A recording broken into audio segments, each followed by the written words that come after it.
Hello, friends. Welcome to the Career Guru Podcast. I am your host, Steve Yanovsky. What a glorious day it is to start your path on a new career. Doors are opening here at the Boston Career Institute even as we speak. And I'm here holding the key for you.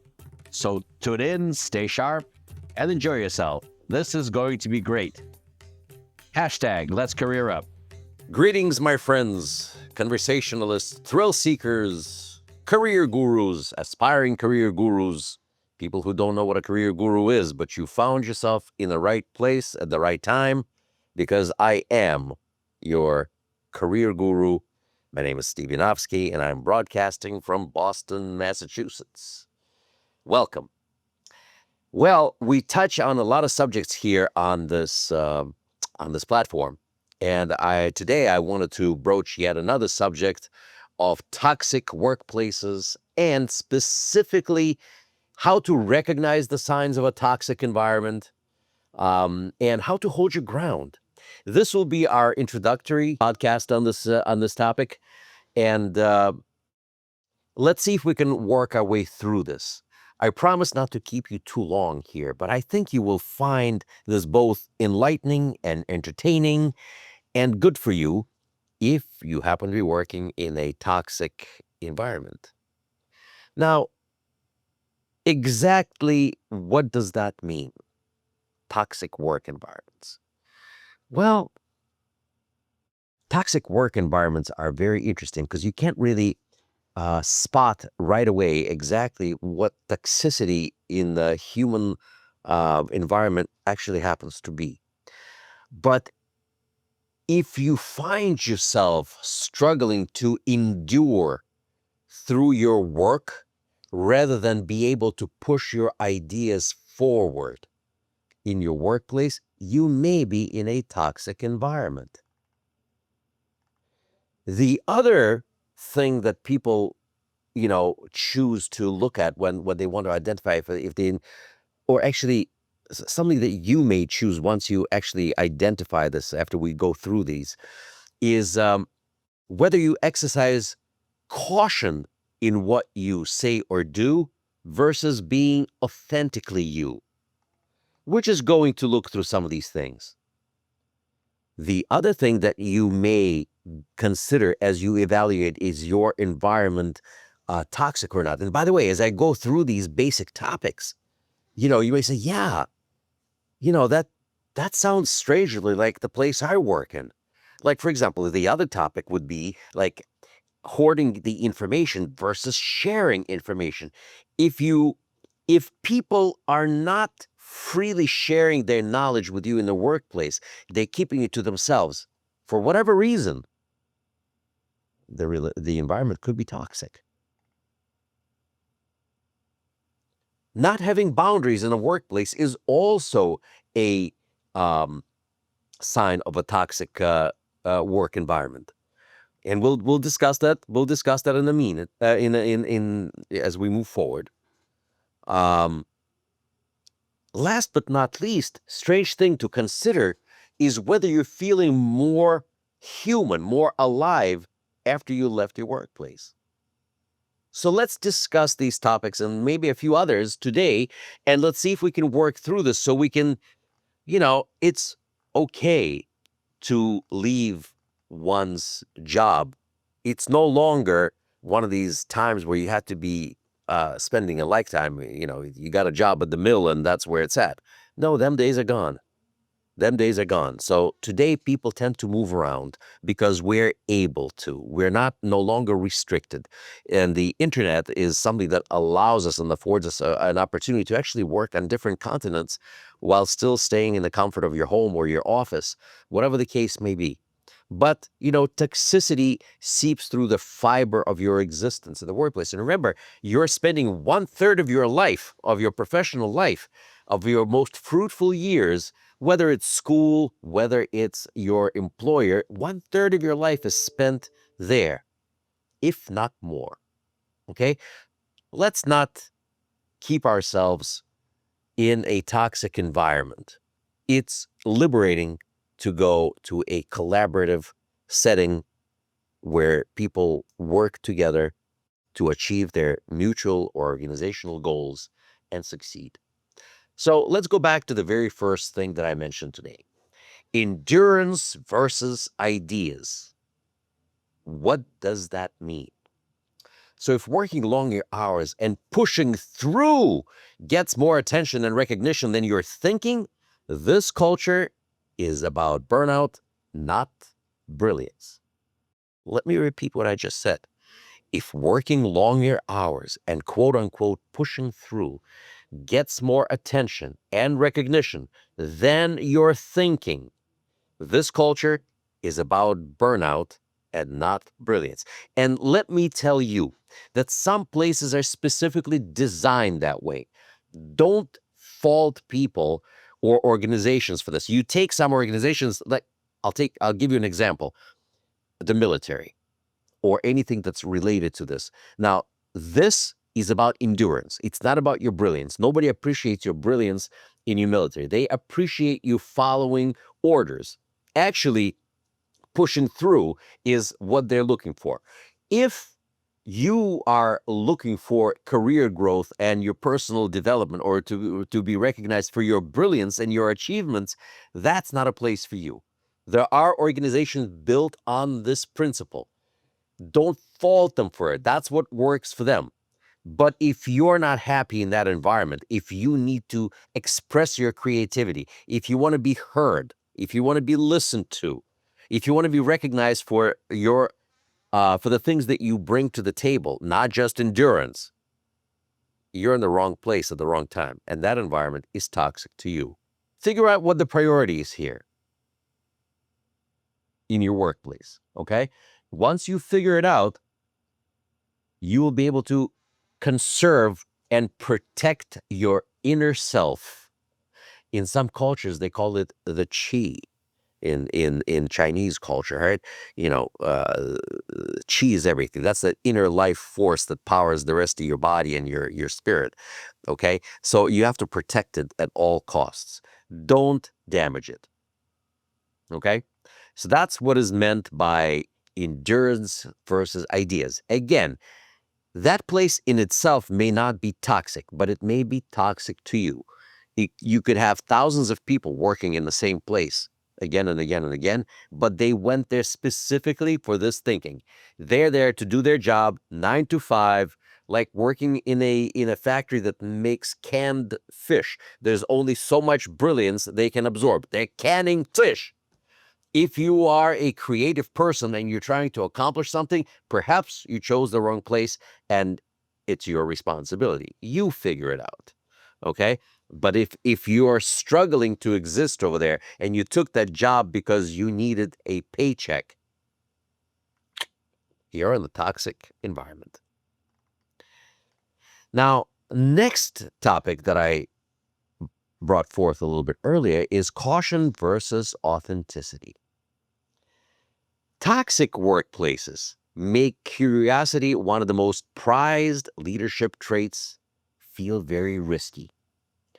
If you are curious, if you're looking for information and people are giving you pushback, and after a short period of time, you find yourself clamming up, self-censoring, they call it, right? Should I ask this question? Will I get pushback? Will I get this "why are you asking" type of a question?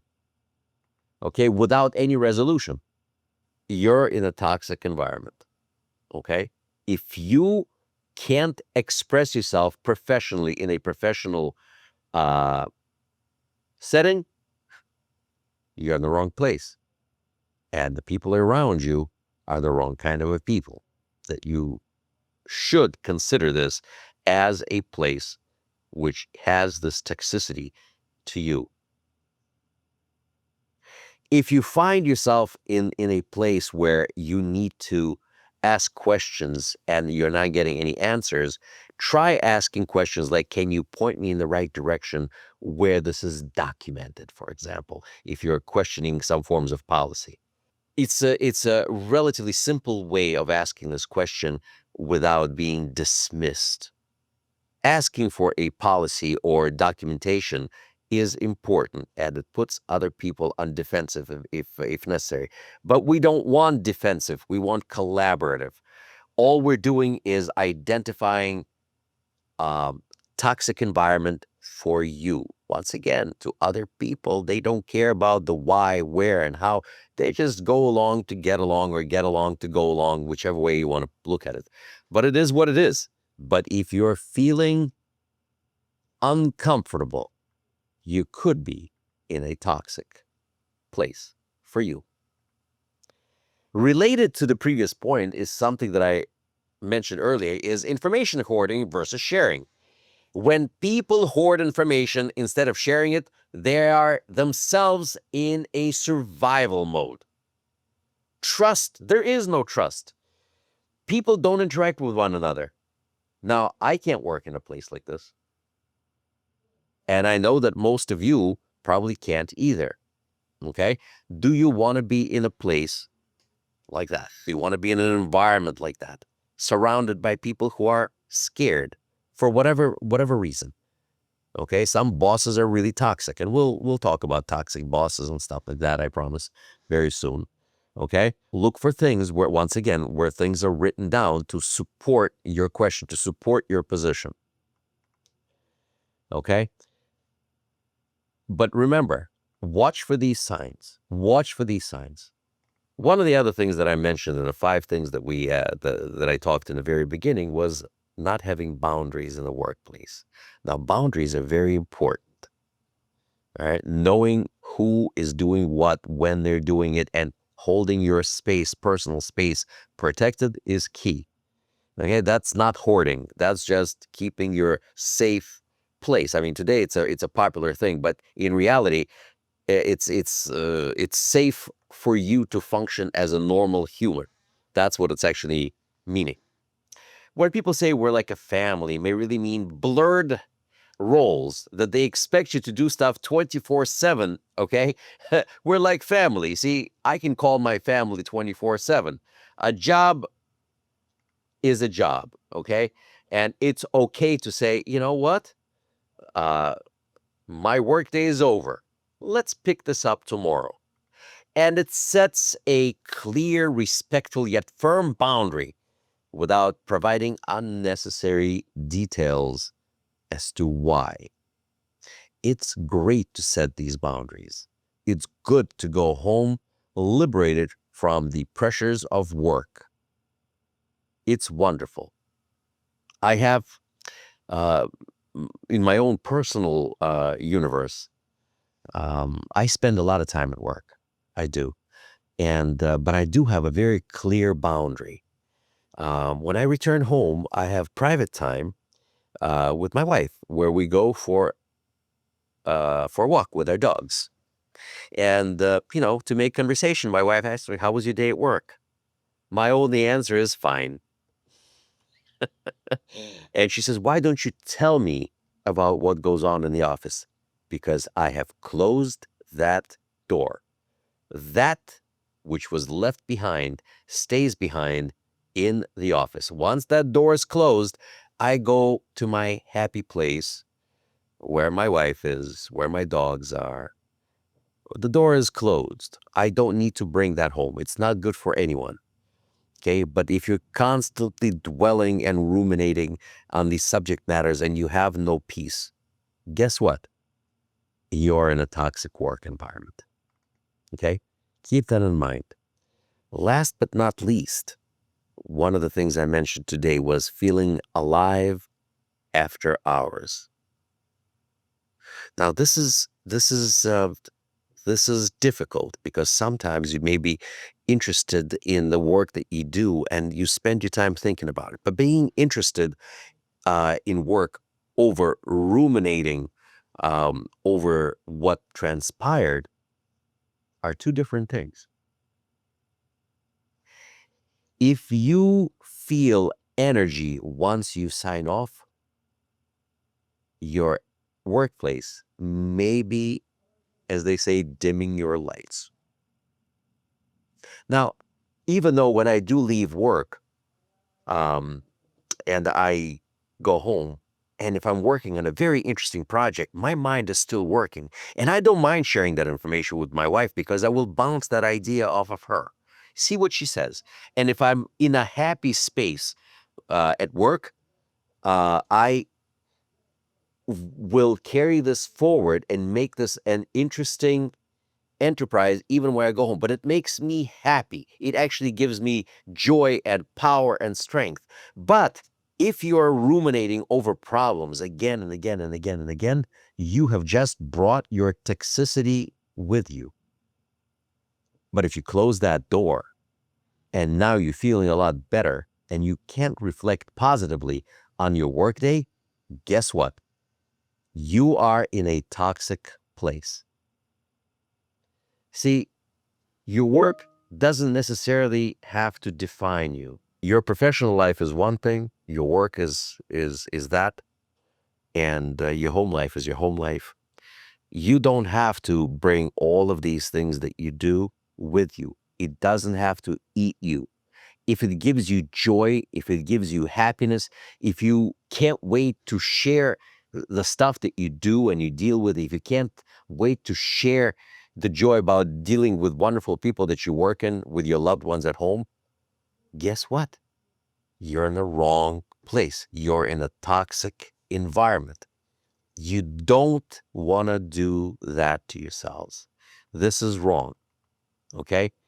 You can surround yourself with good people, surround yourself with happy people, surround yourself with successful people. They will teach you. They're not going to hoard information. People who succeeded on their own, people who are well-wishers will always give you as much as they can, much like I'm doing now with you. Okay? My success is your success. I'm happy to share that with you. But if you see people are not sharing with you for whatever reason, that is a sign of toxicity, whether it's personal toxicity or it's organizational toxicity that infringes on the lives of people that surround you. This is what you'll have to differentiate. But be it as it may, whether it's toxic people or toxic place, you still have to extricate yourself from that situation. No, you don't have to run. You don't run away from something. You run to something. And there's a big difference. Running, you can't run away from yourself, as they say. You know, it could be you. We'll explore that possibility as well. But, look at these subtle signs. And the stuff that I want to discuss with you next time to kind of expand this topic would be things like, there's many factors in toxicity, which exhibits in poor communication, lack of trust, high turnover in your workplace, burnout culture. We can talk about this for days. Unfair treatment, blame game, lack of growth opportunity, disrespect and bullying, low morale, fear-based leadership. All of these things are part of a toxic environment. I think next time we will discuss this further. But in the meantime, I'm glad to have brought this topic forward to your attention and for further discussion. I can't wait to hear your feedback at thecareerguru@bostoncareer.org. Email me, let me know what you think. And again, I welcome all your ideas. Soon we'll be doing another episodes of Guru Answers Questions because I've collected enough emails to get back to you about this. Stand by, and I'll be there to answer your questions and chime in with my own ideas. Well, friends, hopefully this wasn't toxic. Hopefully this was empowering, that this was invigorating, and something that will absolutely lead you to log into our next episode of Career Guru Podcasts. I thank you all very much. God bless you all. Career Guru signing off. Farewell till next time. Well, friends and aspiring career gurus, this was fun. Thank you for tuning in. I feel enlightened, I feel empowered, and I'm feeling grateful that we spend time with you.